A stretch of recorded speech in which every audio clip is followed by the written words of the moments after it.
Hello and welcome to another special edition of Cut to the Chase, where UBET's Nicole Thomas and I will focus on the final Group 1 of the season, the $500,000 Sky Racing Tattersalls Tiara. Nicole, this is a stellar field for the fillies and mares. Yeah, what a fantastic race. It was promising to be one weeks ago, and we're not disappointed with this field. Look, I think there'll be some differing opinions here because I think it's tough. There's a lot of different form lines and a lot of horses in excellent form as well. It looks as though we'll have perfect conditions for racing on Saturday. The track is good, the weather is fine, and the rail's out 3.5 metres. Here's the market for the Group 1, and the super consistent Champagne Cuddles is favourite ahead of Prompt Response and Savannah and More, but there's plenty of horses in commission. Let's have a look at the favourite, Champagne Cuddles. She was terrific last start, and I think it was just the heavy conditions had her wheels spinning a little bit. As she came out, she couldn't quicken, but on the better ground on Saturday, she'll have a similar sort of run, but she'll come out and just go bang at the end of this. Yeah, look, Sam, we were on that day.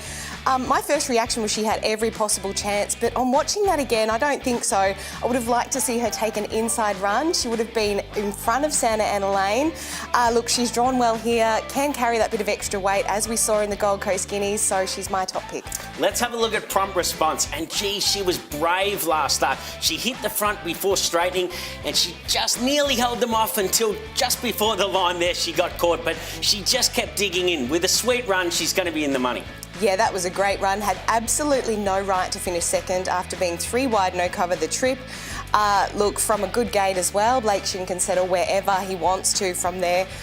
Look, drops 2 kilos from last start. As long as that wasn't a complete gut buster, I think she'll be fighting out the finish. Savannah and More is the next mare we're going to have a look at, and Chris Marr has her flying.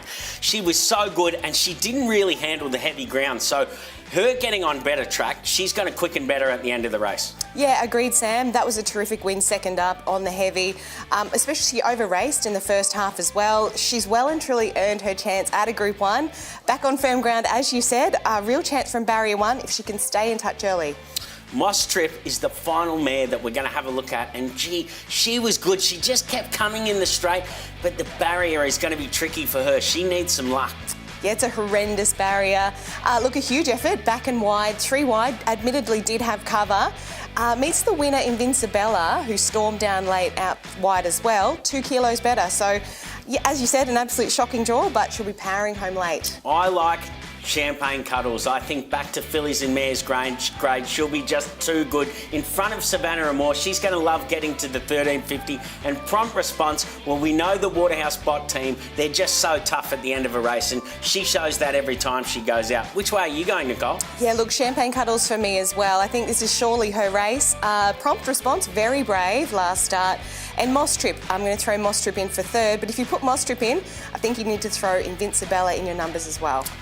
Punters Land have gone with Prompt Response in front of Champagne's Cuddles and Siren's Fury in for third. For all the latest information, head to ubet.com.